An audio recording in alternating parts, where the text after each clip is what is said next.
I have a federal RICO case. You understand? Like my paperwork doesn't say the state of New Jersey. It says the United States of America versus Sean B. Bradley. I was arrested by the DEA and the United States Secret Service. Like this is real serious shit. Hi, everybody.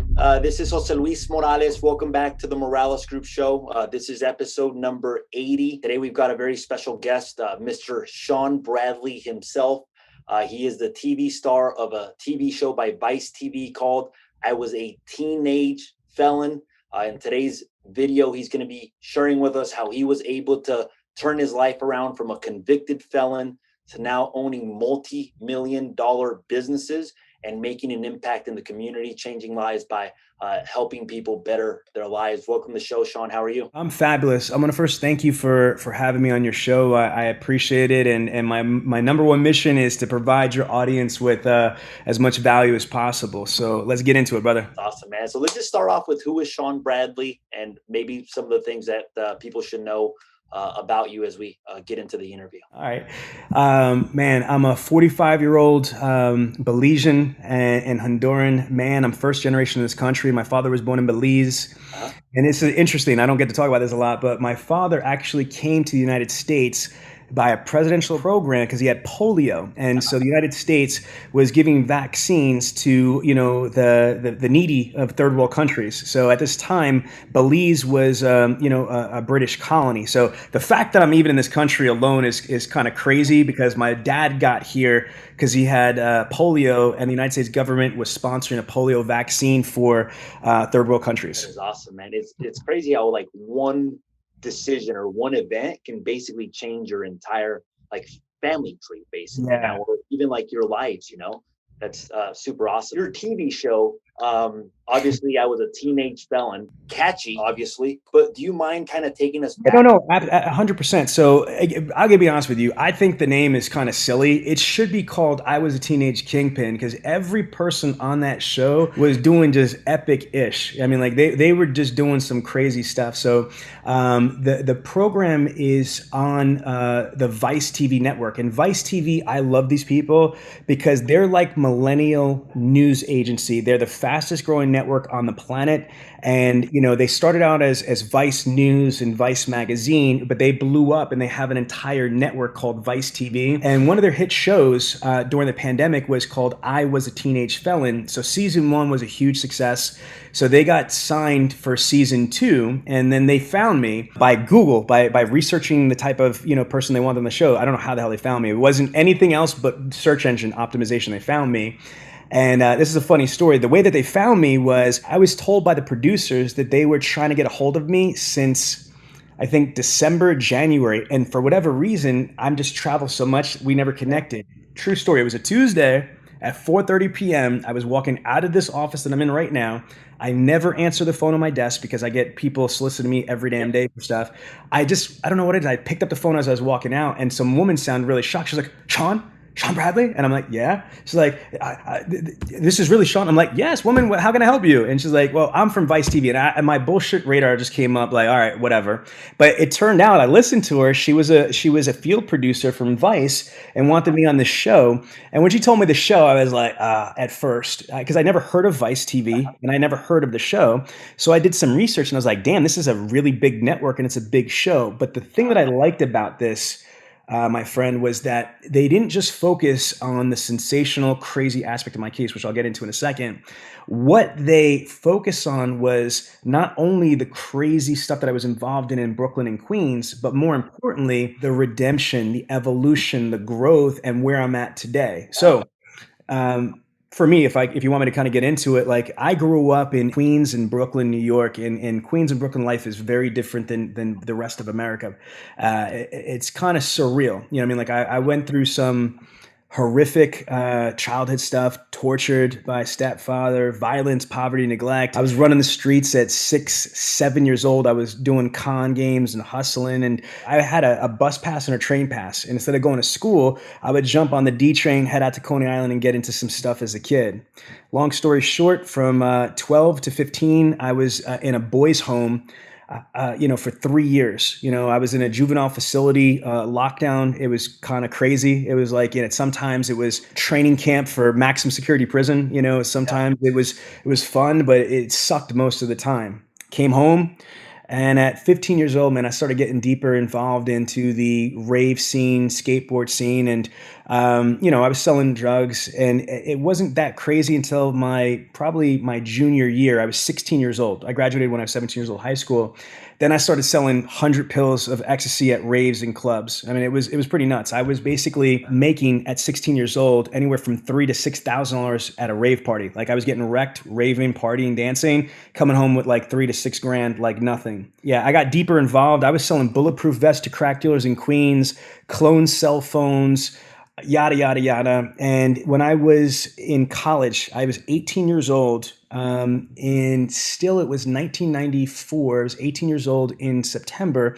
I went to Rider University. I was in the Army ROTC, the reserves, and I was in Zeta Beta Tau fraternity. So it was crazy. I was like polished, Yeah. college kid in the ROTC in the Army, but then just like flip side, like raver, party kid, etc. And then it got nuts. I'm on the largest case in United States history for the nightclubs, which is like the Limelight Tunnel. Like at one point, my brother, you're gonna see when the show comes out, we were Yeah. importing 10,000 pills of ecstasy from Holland to the United States. We had flight routes from JFK, New York to Germany, from Germany into Holland, from Holland out to Belgium, from Belgium back to the United States. So we had 4 different country flight routes. So Interpol, which is the world police, wouldn't be able to pick us up. And we were doing, every 5 weeks, 10,000 pills of ecstasy.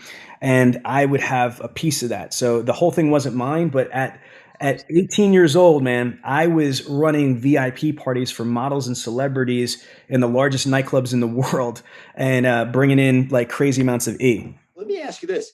Mhm. How is running that business different than the business that you're running today? Or does it have like its similarities? Yeah. It's exactly the same, except one is legal and the other one isn't. Let me be very, very, very, very clear to everybody listening to this on your show. Business is business. Product, supply, demand. Again, you buy it for one price, you sell it for another price, and if you're smart, there's a profit.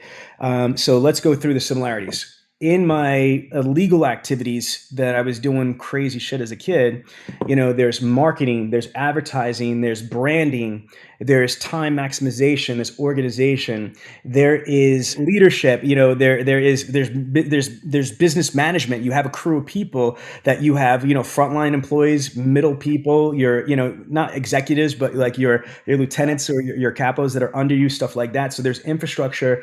There's also networking. If you're selling, and think about this too, follow me on this, and people don't realize what legal versus illegal is.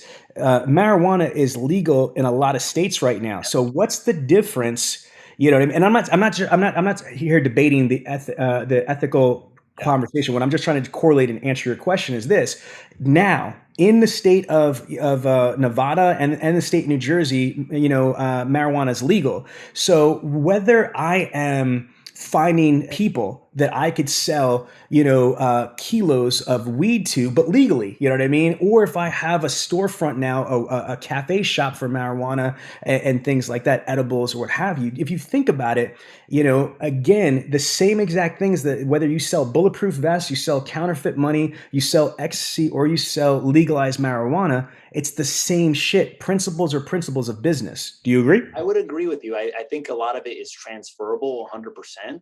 And it's just a different type of hustle. And obviously one is legal, one of them's illegal as well too. What I wanted to ask you though is like, was it a certain life event that changed your life around? Or was it just that you said, hey, look, I want to change my life around? Or what was it that at that point? Because at some point you had to make the transition from being in something that's either going to get you killed, jail, or make it legal. So what did that look like? And what lessons did you learn there? Spot on. I'm actually kind of, because of the time for this interview, not even going to the deep stuff. I'm a validated gang member. I was in real serious gangs, organized crime. I have a federal RICO case. You understand? Like my paperwork doesn't say the state of New Jersey. It says the United States of America versus Sean B. Bradley. I was arrested by the DEA and the United States Secret Service. Like this is real serious shit.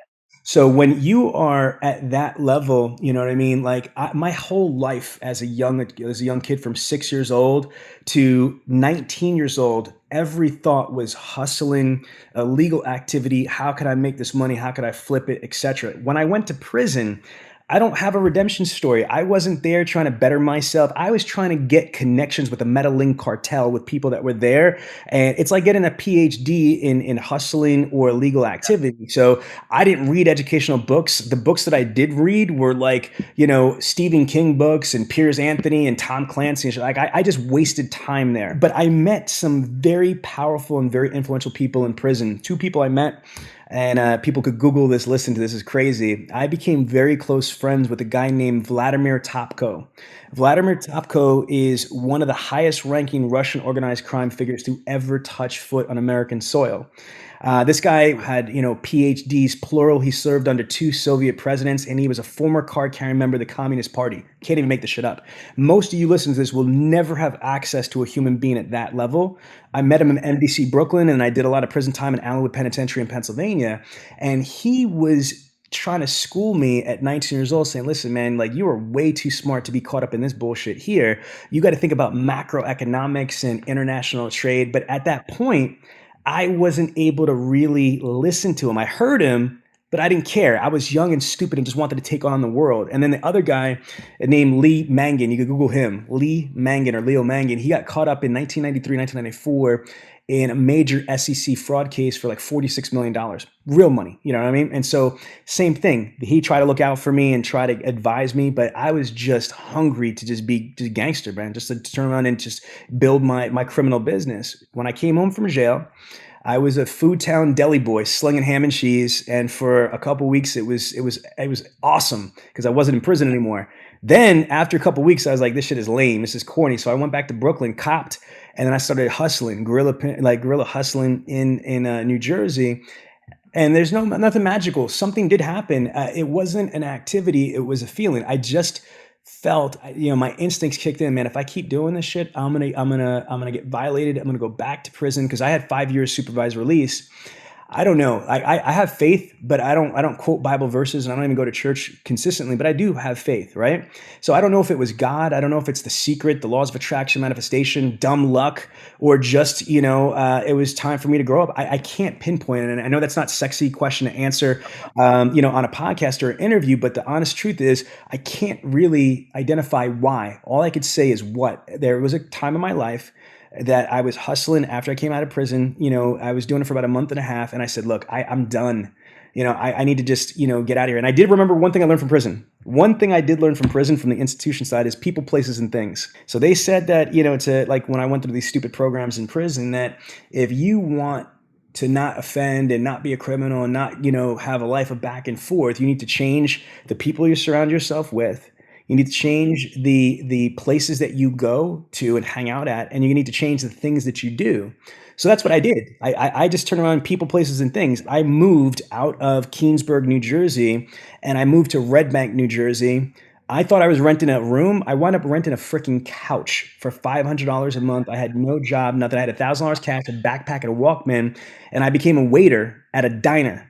Sean V. Bradley, multi-millionaire. You know what I mean? I was a waiter at a diner and I sucked at it. I got fired like 3 or 4 times until my friend told me about car sales, and shit, I murdered car sales. Because when I first got into car sales, I was like, look, man, if this shit don't work out, going back to the block and just start, pumping whatever it is, vests, clone phones, counterfeit money, drugs, whatever. You know what I mean? So for me, it didn't really matter if car sales worked or not, but I was shocked on how much I loved it and how much it was just like the street. To your previous question, it was so similar. It was hustling, it was talking on the phone, putting deals together, product, supply, demand, marketing, getting referrals, and all sorts of crazy shit. So I was salesman of the month, salesman of the year, and I crushed car sales. Were you just in your first month, instant success in cars, or did you have to basically self-educate yourself to basically get to the top salesman of the month? So let me clarify what I just said. Okay, so my first month on the floor, it means on the showroom floor selling. But what was cool is, and I think this definitely helped, the dealership I started at was called Schwartz Chrysler Mazda. May the Schwartz be with you, their corny thing, right? And I still talk to the owners to this day. 3 years later, right? Is that they did not allow me to touch the showroom floor for the first, I want to say 3 or 4 weeks. So the first 3 or 4 weeks, I went through training from the manufacturer, product knowledge training. I like the owner personally trained me. Then they had a general manager. His name was Dick Bennett. I'll never forget. We call him Tricky Dicky, right? Because he was just a funny old guy, old car guy. Like, you know, like just what you would profile a used car salesman. He was it, but he was brilliant.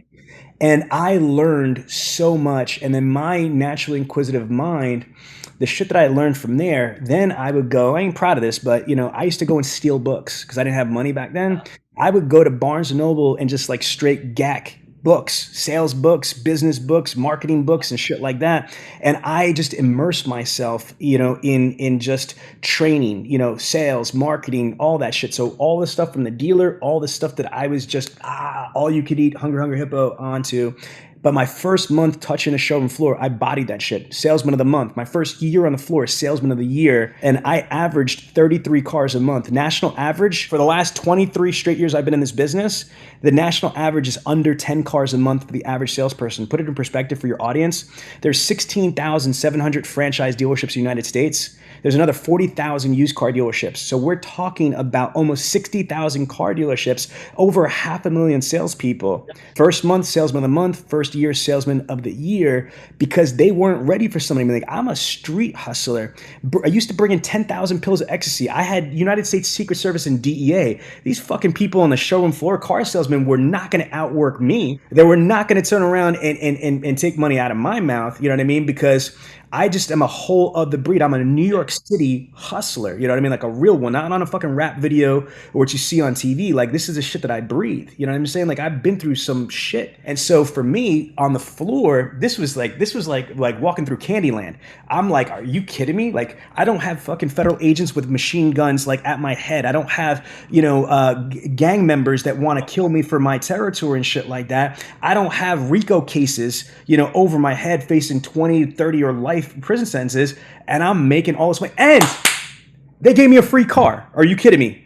Like me, an ex-gang member, ex-convict, and you're gonna give me a Mazda Millennia to whip around? I thought I was fucking Jay-Z. You know what I mean? Like I'm whipping around a brand new car and shit like that, and I'm making money. I thought I was Bill fucking Gates back then. Let me ask you this. A lot of it is your personality, meaning like your background. You were obviously a hustler, and you're a hustler now.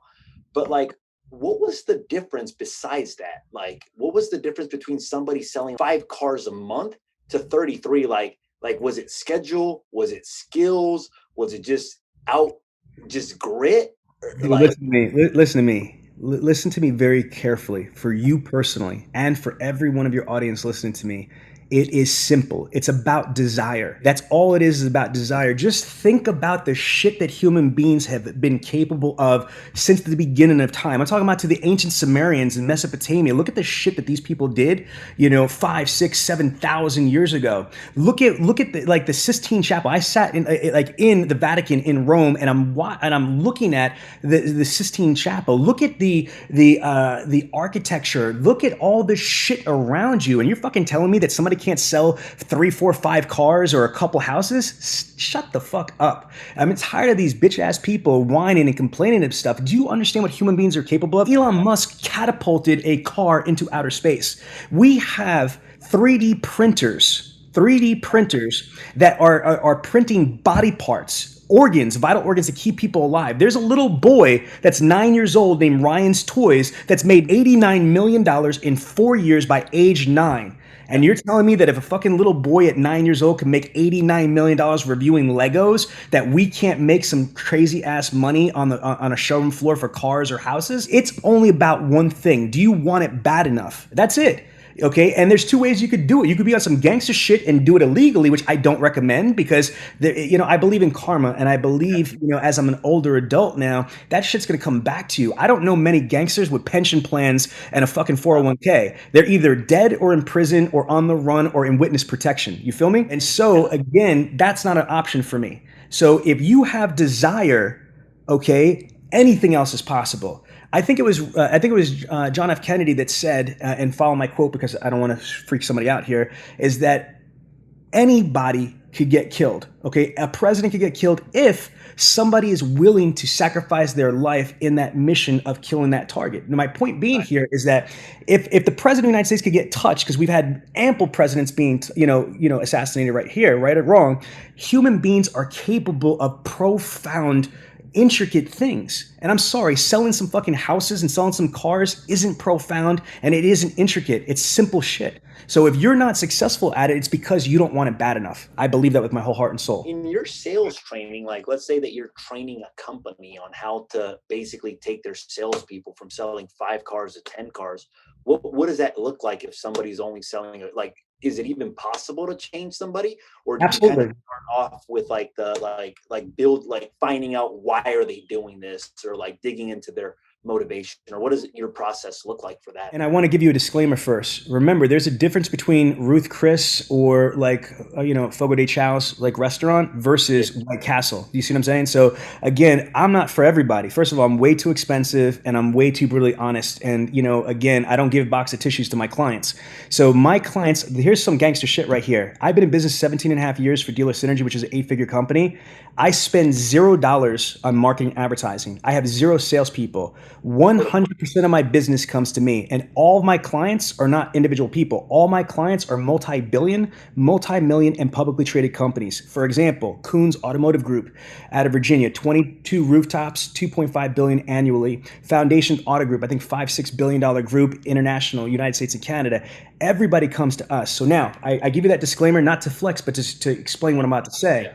Is that you don't go to Sean Bradley if you need a fucking hug or you need a fucking wet wipe for your booty stains. You know what I mean? Like, I'm not that dude. Like, I don't give a fuck if I have 4 kids, 2 pugs, and a diva wife. I don't need another fucking dependent on my program to be able to motivate you and say, think I can. People come to me that want to be successful and will follow the yellow brick road. So that's a big disclaimer. I'm not Tony Robbins. You know what I mean? I'm not one of these hugs and kisses and, I think I can rah people. So people don't come to me for that. People come to me if they want the blueprint with GPS precision with reverse engineering. Now, with that being said, first thing I work on is mindset, because you have 2 sets. You've got mindset and skill set. Dr. Covey says from the 7 Habits of Highly Effective People, things are created twice, first mentally and then physically, which you could visualize. You have a higher probability of it materializing.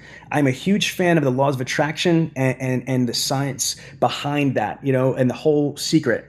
So first and foremost, you have to have the mindset. If you don't think that you could sell 40 or 50 cars, it's never going to happen. I'll give you an example. One of my partners is one of the top car salesmen in the world. His name's Cody Carter from Tustin Toyota. This guy has sold year to date in a pandemic over 1,100 cars on the showroom floor. In March, he sold 154 cars at Tustin Toyota on the showroom floor. I already told you the national average is 10. So how the hell does this person do that? I study great people in my industry.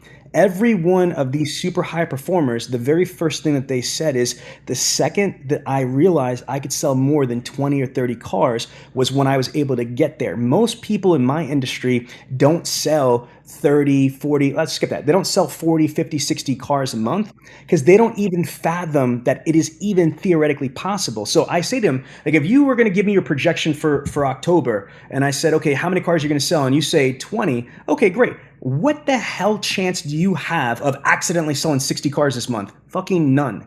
And so mindset is the most important thing. So I try to work on the mindset. I train them on, the laws of attraction, manifestation, and things like that. Once the mindset is open and ready, then what I do is I give them a Forrest Gump model. Let me just break this down really quick. I'm gonna do this ghetto on paper, right? I have software that does this, but I'm just gonna show you something really quick. It's really simple. Reverse engineering to me is how my mind works. Dr. Covey from the 7 Habits of Highly Effective People says, begin with the end result in mind, okay? What does that mean? A blueprint, a recipe. If you have a recipe for success, you have a higher probability of accomplishing that. So let's go through it. I first find out how much money does somebody need and want to make, okay? I have a whole formula that I go through. So let's say you told me that you want to make $6,000 to pay off your monthly nut that you have all in. I'm talking about like entertainment, like clothes, dry cleaning, whatever, all in. But then you wanted an extra $2,000 to be able to invest in your own marketing or advertising, your own website, or in a 401k or whatever the hell else you want, jewelry, whatever, right? So if you need and want a total of 8 grand, that's step one, okay? Begin with errands of mind. Next question is, okay, if I need to net 8 grand, how much money do I need to gross to be able to walk away with 8 grand? So I'm not a tax attorney or I'm not an accountant, so disclaimer, but let's just say approximately, 12 grand. Okay, great. So if I need to gross 12 grand, the next question is, what do I need to do? How many cars do I need to sell? That's predicated upon one variable. ACPC, that stands for average compensation per copy, not average commission. Because if you sell a car, not only is there a commission, but there's something called, there's bonuses, there's volume or gross bonuses, but then there's something called spiffs. Spiffs in our industry could be like a fast track bonus, a hat trick bonus, or some other random shit that you add in. But then there's something called spins. Spins come from the manufacturer. So if I'm a Mazda salesperson, hypothetically here, on the Mazda 6 or the Mazda whatever, there might be extra money from the manufacturer. So I tell my clients, go to September last month, add up every dollar you made legally, wink, wink, at the dealership from commissions, bonuses, spiffs, and manufacturer spins, divided by how many cars you sold. That's going to give you ACPC. National average is $400 for non-Highline, meaning not Mercedes or BMW. If Mercedes, BMW are 500. So follow me on this. Watch the math. If you need and want to make 8 grand, you got to gross 12 grand. So what do you need to do? If your ACPC is $500 per copy, you have to sell 24 cars. If your ACPC is $400 per copy, you got to sell 30 cars. So let's just use that. That's average. So the next question is, if I'm going to sell 30 cars, well, shit, why is it that the national average is only 10? Because they are not leveraging. There's 8 ways that a showroom salesperson could sell cars. Walk-in traffic, B-backs, meaning people came into the showroom, never bought, and you're going to get them back in. Internet leads, phone leads. Prior customers are orphan owners. Orphan owners means salespeople that are no longer at the dealership, but they had clients, so they go to somebody else.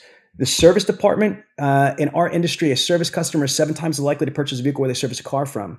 Referrals and the lost art of prospecting. So there's 8 separate ways that a car salesman could sell cars. However, our research shows that the average salesperson in my industry only triggers on 3 ways, 2 to 3 ways max. So what I do is I'm saying, okay, I need to sell 30 cars. Where do I get my cars from? How many from walk-in? How many from B-back? How many from internet? How many from here? Once I've got that number there, then in my software or in a spreadsheet, it then tells me what I need to do that. So per day, per week, per month, how many people I need to talk to per category? Per day, per week, per month, how many people I need to make appointments per category? Per day, per week, per month, how many people need to show up for an appointment per category? Per day, per week, per month, how many demos, how many sales, how many, etc. So I have this methodical Forrest Gump system, almost like GPS for Google Maps, on how you're going to reverse engineer into it. So if you looked at this for houses, maybe you could educate me. And this is, I'm on some Eminem freestyle shit right now. This is what I do all the time, is just freestyle off the top. So let's just go through this. The average real estate agent, how many houses do they sell? Because I know there's a pipeline, but how many closes do they have a month? The average sells 3 to 4 a year, man. So it's worse than car sales. Oh my God. So, okay, a good person in real estate, how many can they do? One a month? A person sells 2 to 3, bro. A good person, a superstar. 2 to 3 a month. Okay, good. So follow me on this. Okay, so then here's the thing though.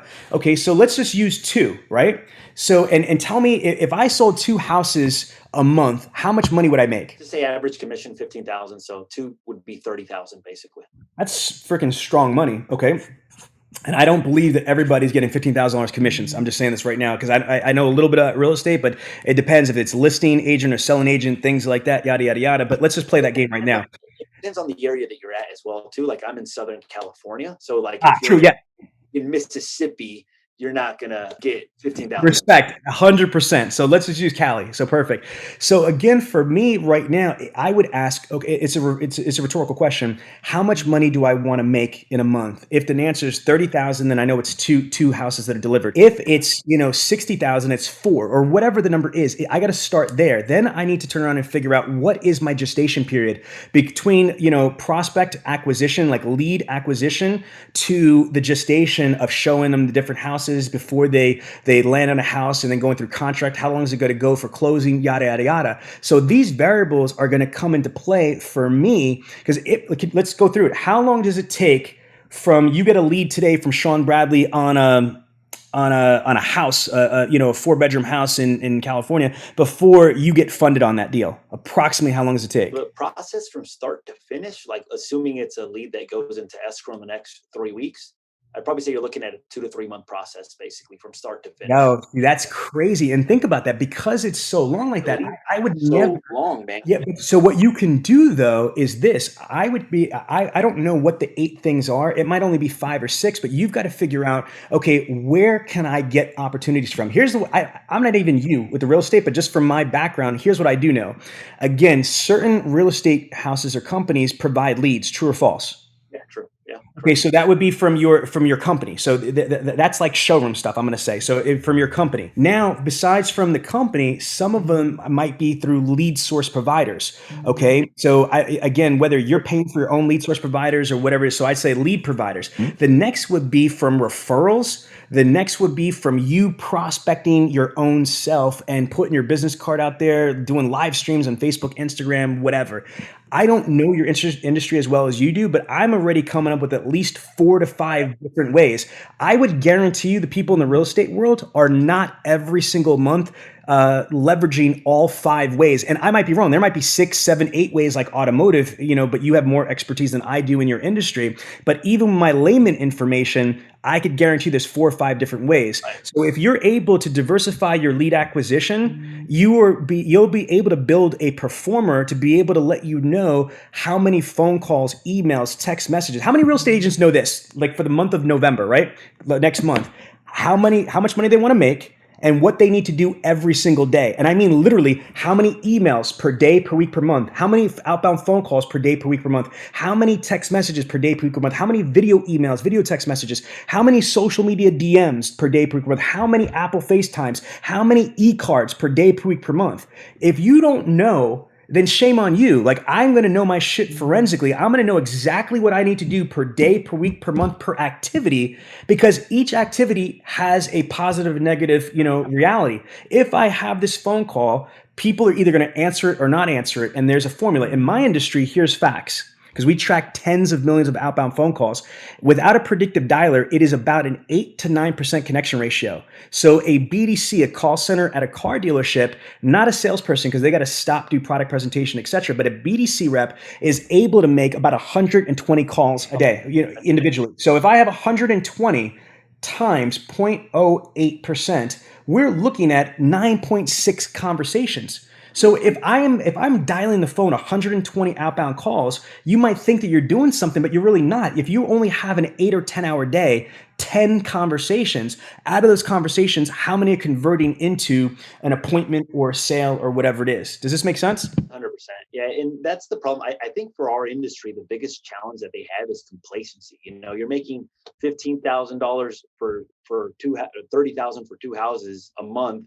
They're complacent, you know, for a good agent. I'll tell you where this is making a lot more sense. I bought a car recently at Lester. I think it's called Lester Jones in New Laguna Beach. It's a Mercedes-Benz dealership, and according to them, they claim to be the number one dealership in the country for Mercedes-Benz in Laguna Beach.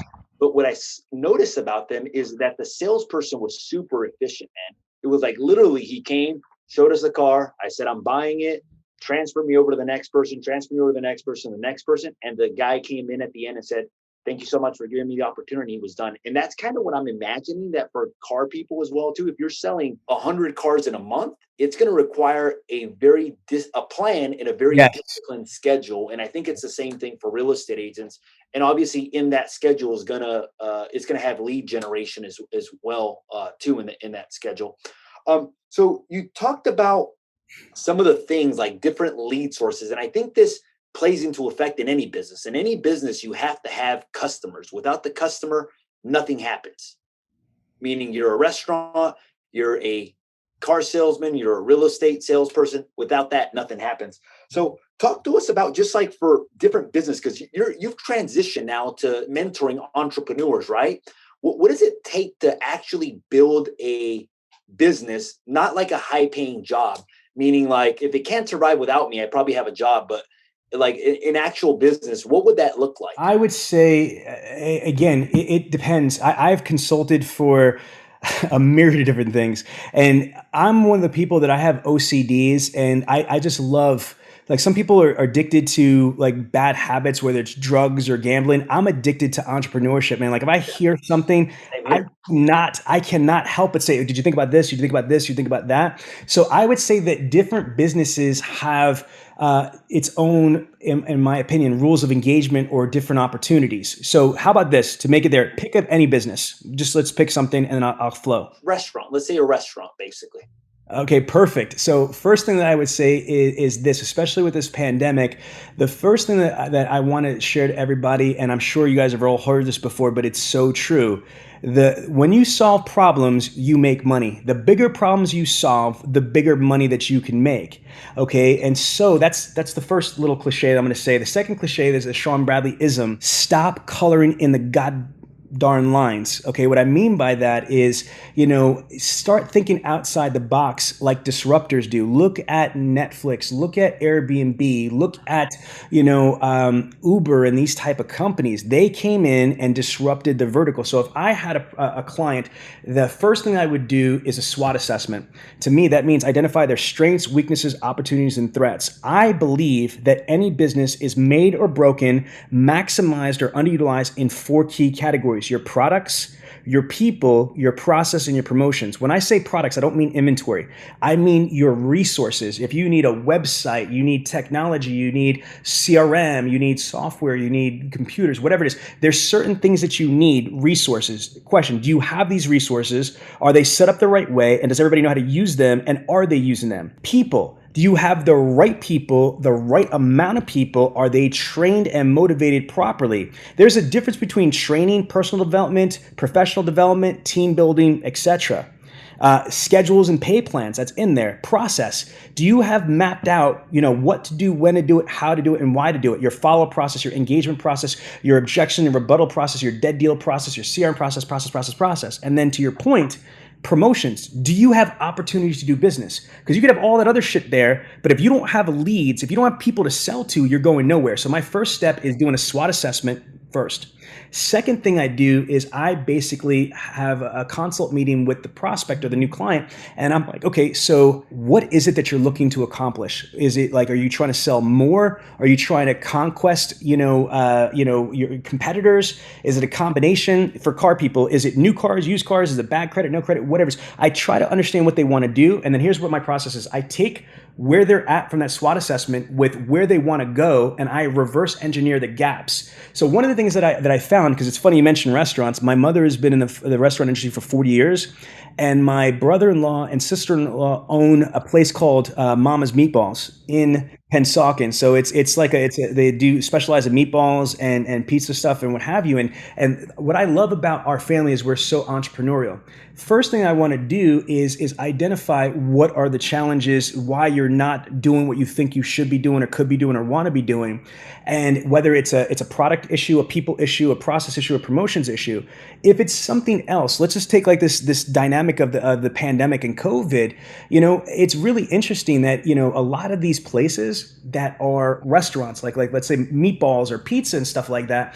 Do you realize that one thing that my family did, and not me, but like my brother-in-law and sister-in-law, they have a food truck. So not only, so that mitigates any of the loss with down traffic of people didn't want to go outside is that the food truck is coming to them.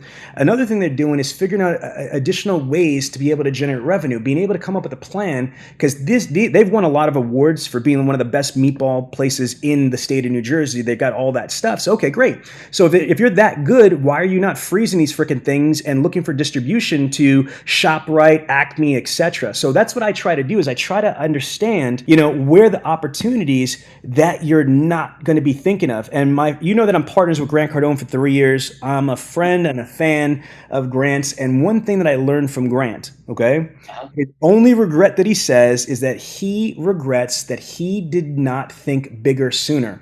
That is one, and goes back to mindset. One of the previous questions you asked to me before, and we talked about it for the car salesman, is that most people, most entrepreneurs, most business people are their own worst enemies. They cannot see maximum potential. They think that their little mom and pop restaurant or bodega or whatever it is, that's all they can do. They don't think, holy crap, what if I had one, two, three, a freaking fleet of food trucks and I've got distribution in all the colleges, the police departments, car dealerships, shit like that, and I'm trying to work a macro deal with, Acme or Trader Joe's or Amazon Fresh or whatever it is. That's what I try to do is I try to find where the opportunities are and be able to think outside the box and not color in the lines. I hope that helps. Yeah, absolutely. What I was going to ask you is, and this was a transition, so when I got into the real estate business, I felt like the real estate business started transitioning a little bit, meaning like the internet started to play a more important role in the business. And some of the people that were extremely successful back in the day had trouble making that transition. How important is the digital landscape to running a business now? I think it's imperative. I wrote an international book called Win the Game of Googleopoly. And I know that was a layup. Thank you. So here's the reality and these are facts, my brother. 99% of Americans go online before they step foot into a dealership for a car. Okay. Fact. Second thing is that, almost all transactions, 90% of all transactions start on search. People find their husbands, this is crazy, their wives, their pets, their medication, their houses, their cars online. So there is nothing more powerful. I am a trained Franklin Covey expert, and Dr. Covey says in his third habit, put first things first. My translation is be careful of distractions disguised as opportunities. So I've got to ask myself, as a real estate agent, as a mortgage broker, as an entrepreneur, as a businessman, what is the one thing? It's called preeminent. What is the one thing that I could do that's going to have the most profound effect? And I have not yet found anything on planet Earth that is more powerful than internet advertisements. Because under internet, you have a lot of shit, man. You have SEO, SEM, you've got social media organic, social media paid, and then you have all the different social channels. And then you've got video, you got pre-roll, you got YouTube, you got video search engine optimization, you got behavioral targeting, you got heat mapping, there's so many things that you can do. It is the most cost effective, first and foremost. Second, it is the only transparency that you could have with unequivocal empirical precision, meaning that radio, TV, and print, those are, you do not have the transparency and accuracy of what you're getting. It's only estimates and ranges and things like that, where you could see things from the VDP, the SRP, the click-throughs that are there. So I say, yes, there is nothing more powerful than mastering the internet operations by far. I agree with you 100%. Anytime I talk to a prospect, what they're doing as soon as I get off the phone with them, they're Googling my name and seeing what type of reputation I have online. What I wanted to ask you is, you have something very important coming up. Do you mind sharing with us what that is? Yeah, no, absolutely. I thank you for asking. So again, yeah, if anybody wants to find out about me, I'm all over the place. Like Mike Jones, the rapper, it's Sean V. Bradley. I use the V in my name all over. So my cell phone number, I'm all over the place, every social platform. But the biggest thing that I have got going on right now is November 22nd is the season finale. So it's the season 2 finale of the Vice hit TV show, I Was a Teenage Felon. So I want everybody, if possible, to watch Vice TV. Where do you watch it? Well, it's a network. It's on all the cable, all of the streaming sites, and it's on Vice TV itself. But again, I have a special thing coming on. We have a big red carpet event that we're doing in Philadelphia. So we're doing a red carpet event. There's going to be celebrities there, and we're going to, I actually reserved a historic theater in Center City, Philadelphia. So again, if you're a baller or a rock star and you want to turn on and ball out, all out, I mean, hit me up again. And if you are what you say you are, you might get an invite to one of the dopest premieres, in the Northeast on November 22nd. I'm just saying. Cool. Well, I wanted to say thank you, Sean, for obviously being on the show. To all the viewers out there, if you've enjoyed this episode of the Morales Group Show, feel free to hit that share button. Yeah, I want to just add one thing, because I've had a lot of fun with you right here, and it's very, very important to me. All this other shit that I just talked about, money, I've made over $50 million for myself personally. It's a lot of money. I've got 11 companies, radio show, TV show, blah, blah, blah. None of that matters. Here's some facts. There's only 86,400 seconds in a day. Once they're gone, they're gone. On average, we're only given 76 summers. right? And that's before the pandemic. I don't know what that number is now. And on average, we are only blessed with 18 summers for our children. So the most important thing to me and in my world is time and relationships. So I don't want anybody to get it twisted about all this other money shit and this success shit and what have you. The thing that I'm proud of the most is that I'm married to my queen, Karina Bradley, for 15 years almost now. We got 4 beautiful kids. And I have a business where my daughter, one of my daughters has been in the industry for 4 years and with my company for a year. I have one of my other daughters that's working at a dealership for a year now. My nephew, I am privileged to build a multi-million-dollar 8-figure company where I've got my family working into it. So I just want to just leave you. Hopefully you guys got some cool stuff and entertaining stuff as far as the numbers and the success and all that stuff. But I just want to give a public service announcement to say the most important thing is people and relationships. When you're on your deathbed, and it's going to happen to all of us, we're not going to wish for another house, another car, another deal, another opportunity. We're going to be begging the reaper for seconds on the clock for the people that we love. So I just want to leave your audience with that. Thank you. And my dad was on his deathbed in March due to COVID. Sorry. No, he didn't die, but we talked to him, and basically he told us like, "Hey, look, I wish I would have lived. I wish I would have done this a little bit different." And to me, being 34 years old, it was super impactful, like having him say that at that time, because you hit it right on, like obviously, like we sell a lot of homes. We're going to make $2 million in commissions this year, selling properties. And it's important, but now I've got like 2 young boys, and nothing is more important than that. So man, and obviously the wife. So I appreciate you coming on the show. I wish you the best of luck in that premiere, and anything we could ever do to help you, we're happy to help in any way that we can. Listen, it was an honor. Thank you for the opportunity to kind of just share a little bit of my experience and my knowledge with your audience.